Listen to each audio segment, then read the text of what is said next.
Et l'on reparle de la grippe aviaire. Ce virus qui touche les volailles ne se limite plus seulement à l'Asie du Sud-Est et à la Chine. Depuis 15 jours déjà, les élevages de Russie sont également touchés par l'épidémie.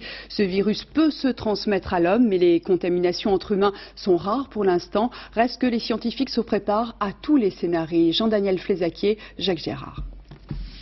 À bord de ce vol de migrateurs qui se pose près de Novosibirsk, en Sibérie, il y a un passager bien indésirable, le virus H5N1, le virus de la grippe aviaire. Ce germe tant redouté a donc quitté l'Asie du Sud-Est pour s'inviter en Russie. Les autorités ont déjà dû sacrifier 65 000 volailles pour juguler l'infection.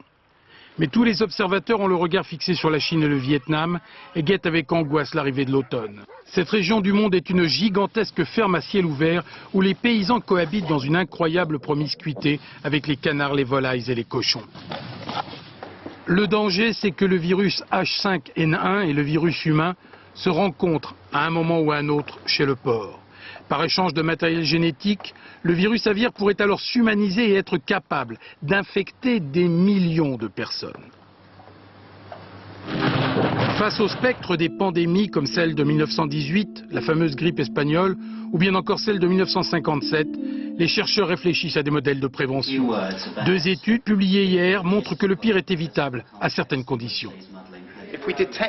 Si nous détectons les tout premiers cas humains, si nous leur donnons des médicaments antiviraux, ainsi qu'à leur entourage, et si on ferme les écoles et les usines, on peut imaginer stopper la propagation de l'épidémie. Il faudra être sûr de disposer d'une quantité suffisante du seul médicament efficace.